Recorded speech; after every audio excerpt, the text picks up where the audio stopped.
Hello and welcome to I Am. I'm David Andrade. I had an insightful question posed to me recently, which I thought was going to be mainly about my I Am method. But the tables were turned, and I was asked, why do you do what you are now doing? Why did you go against the grain of people trying to change? And lastly, tell me why you are wrong.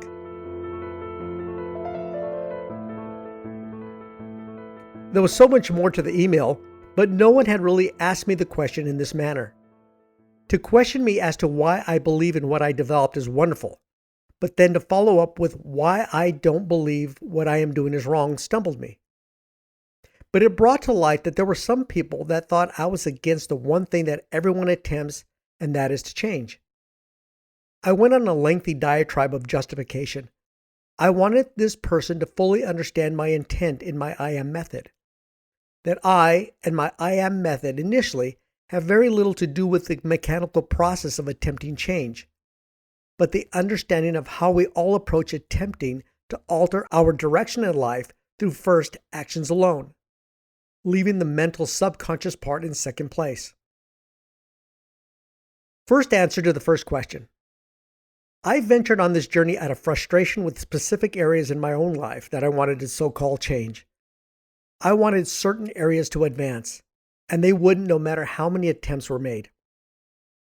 I pursued every lifestyle changing method out there, seminar after seminar, live, video, coaching, and they all would work for a while and then back to the same old habits.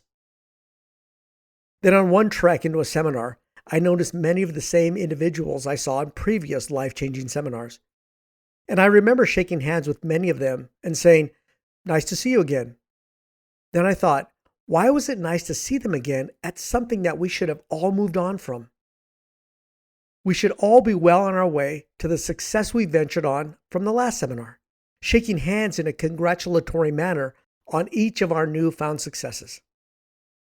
Then many spoke of different seminars they had attended, trying to find the right speaker or coach to lead to opening doors to a room of life gifts waiting for them. I realized that I was not alone.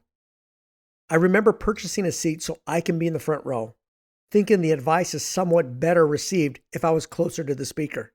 I remember turning back and saw thousands of people cheering, jumping, pumped up, and I joined their euphoria. Then after several days of insight, the seminar was over.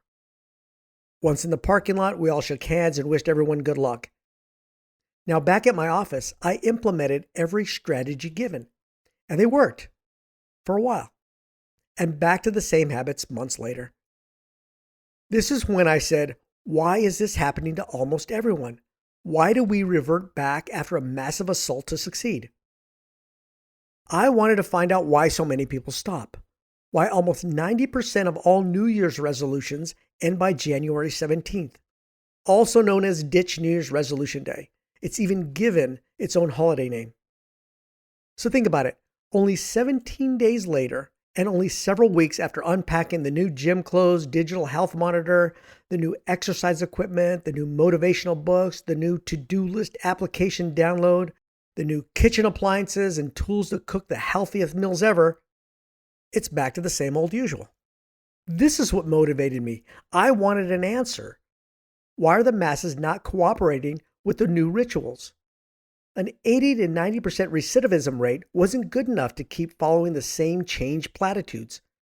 I was not going to sit around and follow insanity by doing the same thing over and over again, hoping for a new result. I wanted an answer.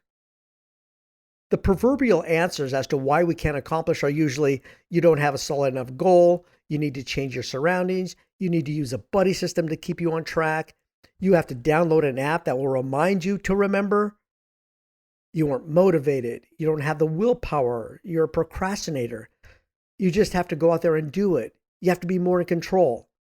We've all heard these, right? All of them are true. Every single one is true. But you need one element to happen before any of these can take place.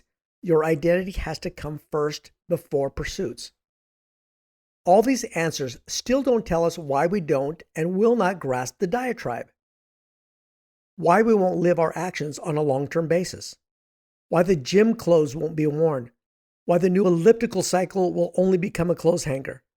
Why the new cooking set will now be used for making delicious chocolate cake and not steamed vegetables. This is what drove me. Because every thought you have about becoming great will work. Every piece of exercise equipment will take your body to where you want it to be. The treadmill should only see pounding feet and sweat on it. The gym clothes should be caressing you during every weight you lift, every sit-up you endure. Every single motivational book you read can take you to where you want to go. Every life coach can lead you into your dreams. But only if you understand and define one thing. Who is your I am? Your I am is myelinated axon-created habits. All habits are the most efficient neurological pathways to follow. That is all. And you don't rewrite them. You write and create new pathways that are more efficient than the old written habit through perfect repetition of your I am definition. I didn't discover the sciences behind our habits. I studied them and wanted to bring them together and simplify the understanding of why we do what we do. This is why I went against the grain of change. Because we don't change the established neuron pathways. We choose to develop new, more efficient and powerful ones. Do I keep repeating this over and over again? Yes, I do it for several reasons.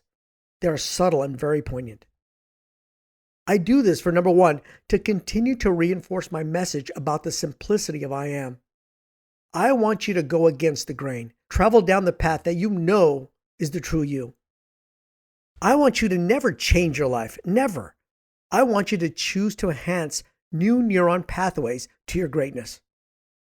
Secondly, as you continue to listen, read, and follow my method, what I am doing is subconsciously building a new neuron pathway of understanding in your mind through repetition.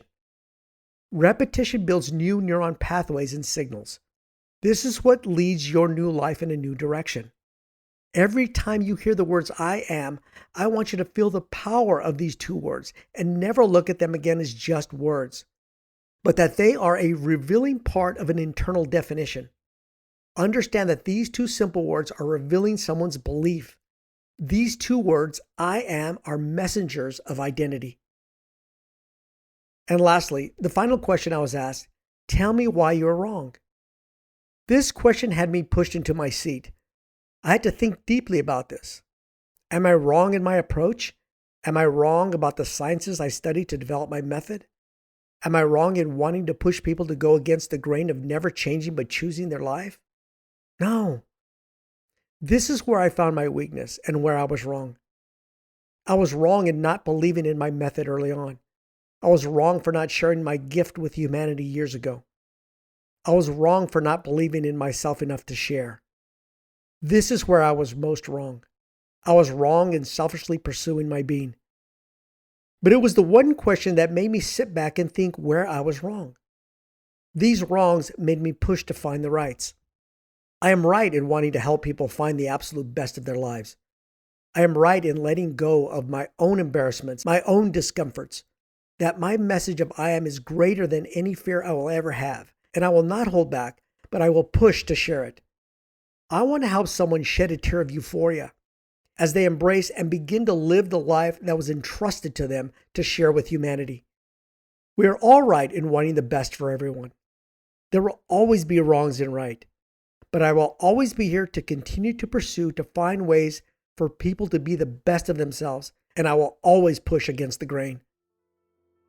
Sorry for the raspy voice. I've been recording a lot and speaking a lot, but the message is still here.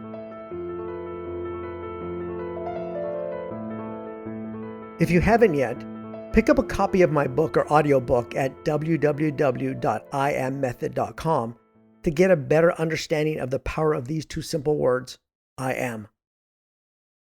And please subscribe and share this podcast and help us grow our community of fantastic lives.